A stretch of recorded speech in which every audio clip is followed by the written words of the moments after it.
Good morning all of you. स्वागत है आपका मेरी YouTube channel simmering star classes में। मैं हूं आपकी एजुकेटर ममता उपाध्याय। दोस्तों, इस वीडियो में हम देखेंगे काव्य सौंदर्य के तत्व, जिसमें सबसे पहला तत्व है रस। हम आज रस के बारे में पढ़ेंगे। दोस्तों, क्या आपको पता है रस का अर्थ, रस की संख्या, रस की परिभाषा? चलिए मैं आपको बताती हूँ। रस किसे कहते हैं, रस का अर्थ क्या होता है और रस की परिभाषा क्या होती है।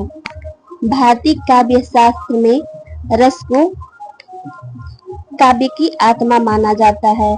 भरत मुनि के नाट्य शास्त्र के अनुसार 8 रस बताए गए थे, जो बाद में 9 रस माने जाते हैं। रस और उनके अस्थायी भाव निम्न है। पहला रस है श्रृंगार रस, जिसको हम प्रेम या सौंदर्य रस भी कहते हैं, जिसका अस्थायी भाव रति या प्रेम भाव होता है। इसमें विभाव जो होता है वो नायक होती है, नायिका होता है। सुंदर दृश्यों का इसमें वर्णन किया जाता है। इसमें जो अनुभव होता है वो चितवन होता है, लज्जा होती है, हास्य होता है या विनोद होता है। दूसरा रस है हास्य रस या हंसी। इसका स्थायी भाव होता है हर्ष। विभाव होता है हास्यपूर्ण वचन या व्यवहार, यानी ऐसे व्यवहार जिसको करने पे कोई हमारा मजाक उड़ाए या हमारी हंसी उड़ाए। इसका अनुभव होता है ठहाका लगा के हंसना, मुस्कुराना या मजाक करना। तीसरा रस होता है करुण रस।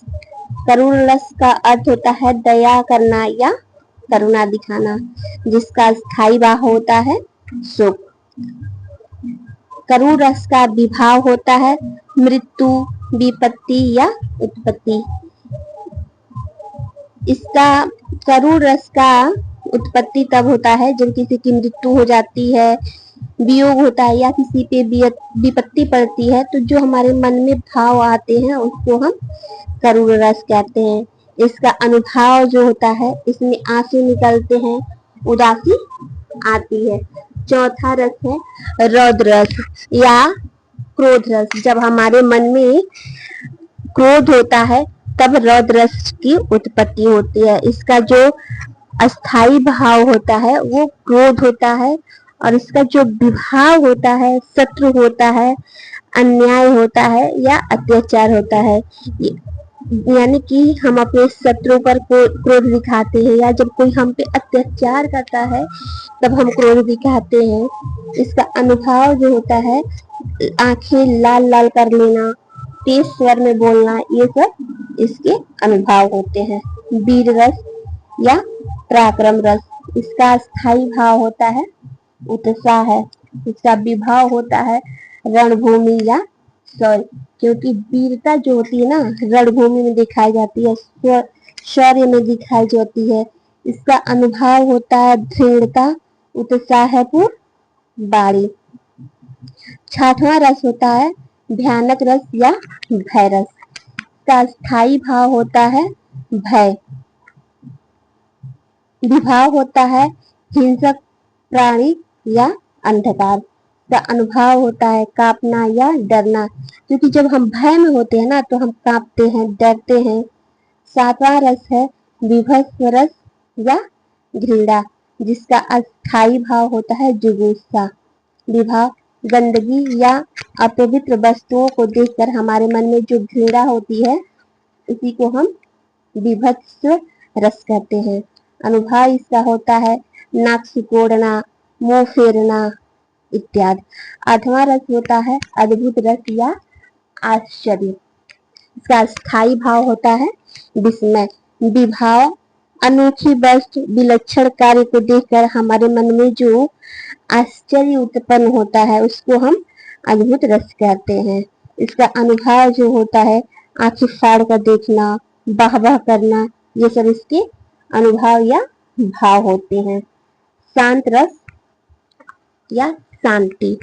इसका अस्थायी भाव होता है वैराग्य।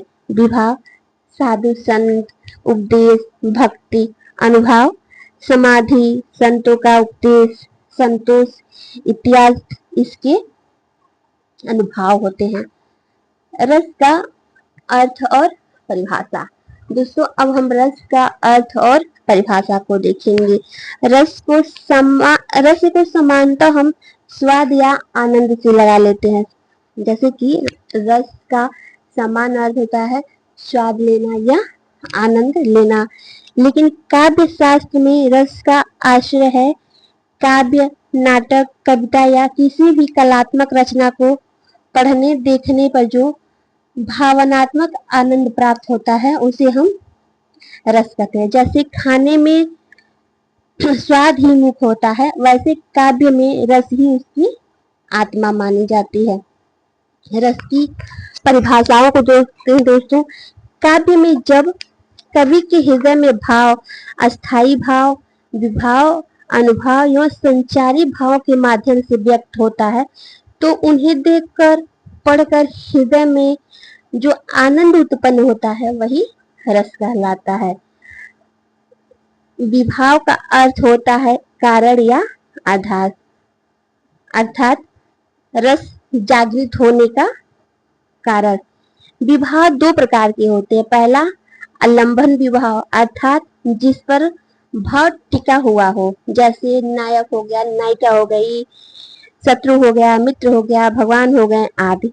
उद्दीपन भाव, जो भाव को उद्दीप्त करता हो या जगाता हो उसे हम उद्दीपन भाव कहते हैं। जैसे ऋतु हो गया, फूल हो गया, संगीत हो गया, युद्ध का मैदान हो गया, अंधकार हो गया, सजावट हो गया, ये सारी वस्तुएं जो है उद्दीपन भाव को व्यक्त करती हैं। उदाहरण, अब इसको हम उदाहरण के रूप में समझेंगे। श्रृंगार रस में आलंबन विभाव जो होता है वो नायक और नायिका होते हैं। उद्दीपन विभाव जो होता है चांदनी रात होती है, फूल होता है, बसंत ऋतु होती है। इसमें जो अनुभव होता है वो बाहरी लक्षण होता है। जैसे कि विभाव के बाहर से जो प्रकट होने वाले शारीरिक या मानसिक लक्षण होते हैं उसको हम अनुभव कहते हैं। ये हमारी बाहरी भावनाओं को व्यक्त करते हैं।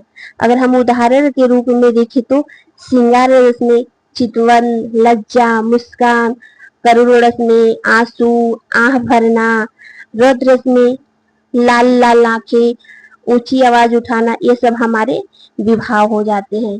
तीसरा होता है दोस्तों संचारी भाव या अभिचारी भाव, जिसका अर्थ होता है अस्थाई भाव से सहायता करने वाले अस्थाई भाव, जिसकी संख्या 33 बताई गई है। ये अस्थाई भाव बल देकर रस की उत्पत्ति करने में सहायक होते हैं।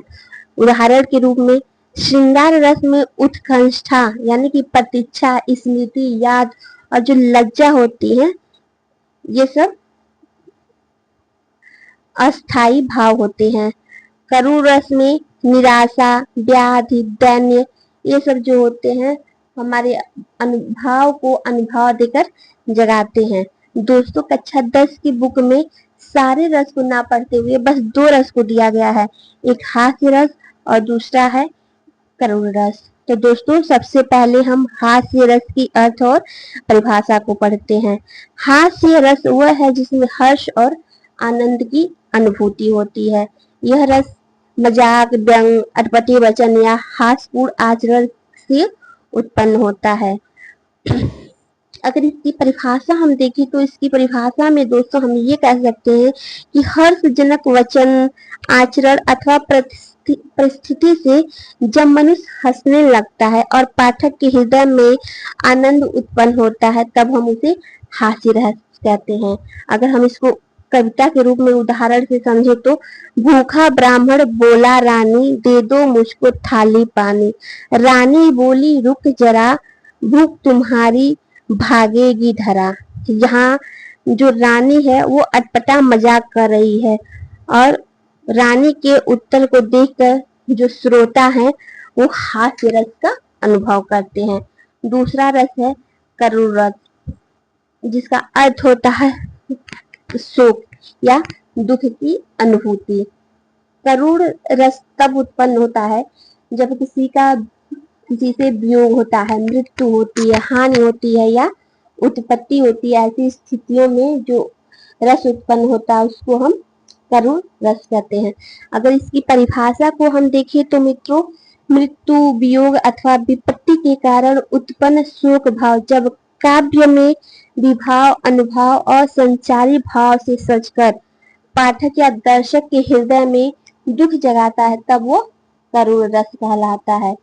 उदाहरण के रूप में अगर हम देखें तो पुत्र वियोग में रोई माँ, आंसू से भर आई धरा, टूटा उसका जीवन दीपक, आशा का सब स्वप्न खरा। यहाँ पुत्र की मृत्यु और माँ की विलाप करुण रस की दृष्टि में देखा जा सकता है। दोस्तों, आपको मेरा वीडियो कैसा लगा ये कमेंट करके मुझे जरूर बताएं और वीडियो को शेयर करें और चैनल को सब्सक्राइब करें। Thank you.